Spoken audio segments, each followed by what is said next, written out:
Hello and welcome to this video. Today we're going to be looking for a very poignant site that I've not seen before, and we're going to have to find out exactly which path we'll need to take to find it. But before we go any further, let me just say that this area was redeveloped into housing in the 1990s.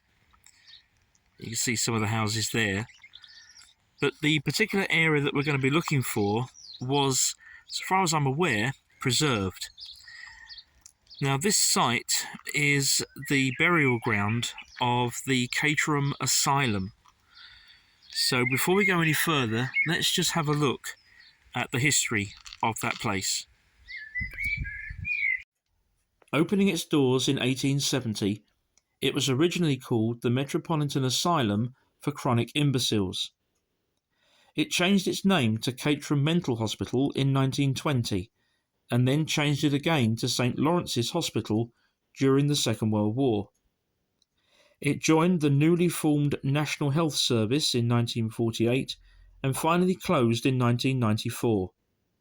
One small area was converted and the rest of the buildings were demolished. We've come a little way down the footpath and I noticed that we actually cross right over a golf course. It's quite breezy today, so apologies if you're hearing some of that. There we go, golf course in both directions. So let's return to the footpath now.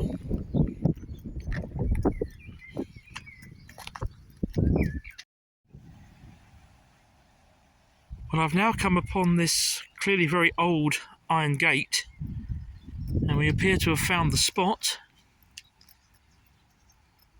Here it is, burial ground for St. Lawrence's Hospital. The information board shows that the burial ground was in use from 1915 to 1965. Well, we're immediately met by this broken and pretty much unreadable stone. Some of this flower bed is clearly fairly well maintained. There's some more broken stones here. Don't know if these are in situ or not.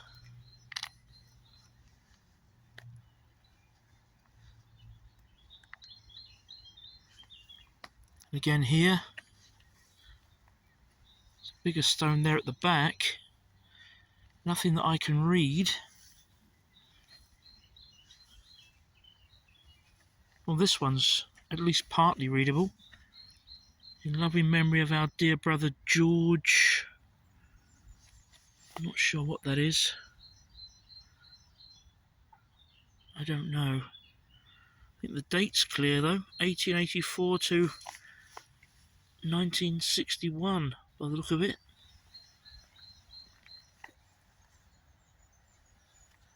There's a cross in here, I think.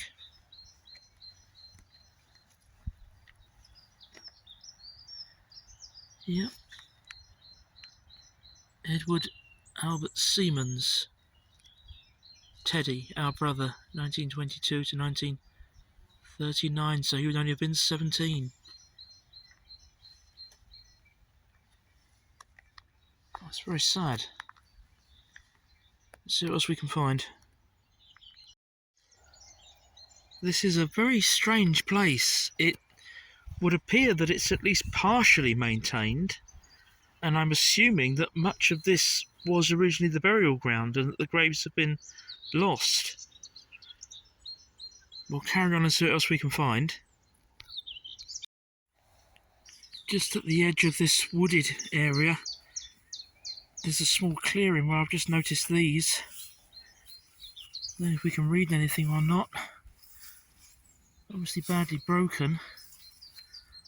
This one would appear to be still in situ. There's some writing down there.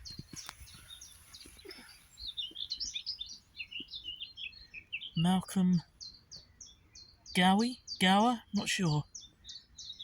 Fell asleep 13th of August 1938.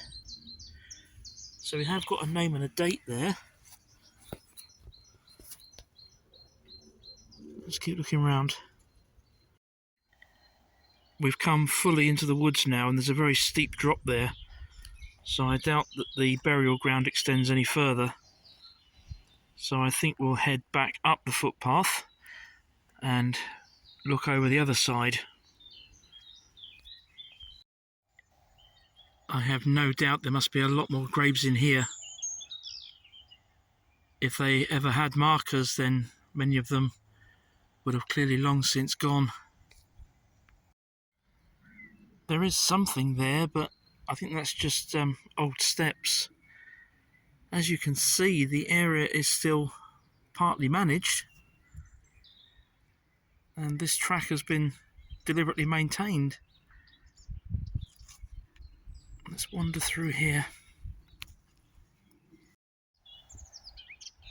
I haven't been able to find any more graves.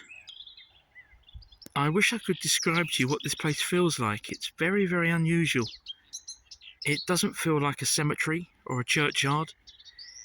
It doesn't feel like a wild open space. It's nice that nature's been given the chance to thrive here, and that it's respected, and that the general history of the site is known, but there are just so many individual stories here that are untold. Very, very strange feeling. The information board gives a short list of the graves where some information has been preserved and identified. Of particular note to us is the name at the bottom. Clearly, this was the grave that we found in the clearing. It's Malcolm Gow, 1929 to 1938. It means that this poor chap was only 9 years old when he died. As we prepare to leave the site, I just wanted to show you a couple more things. There's a patch of ground just there, where you can see it's been very squared off. I see from the information board that that is actually the site of the former chapel. And if I come back round to the gate where we came in, now clearly this gate would have been wide enough for hearses to come in, but I notice that just to the side here is actually a pedestrian gate. Obviously it doesn't really serve any purpose now, and the post on the right there has clearly been replaced in relatively recent times. But the post on the left looks old, and that is clearly a very old gate. So no doubt pedestrian access to the burial ground in the past. So there we are, the old Caterham Asylum Burial Ground. Not the most spectacular of places, but arguably one of the most poignant we've visited so far on the channel. Please leave me your thoughts and comments. If you haven't already subscribed to the channel, please do so. And also, please remember to press the notification bell. Thank you very much indeed for being with me today. Bye for now.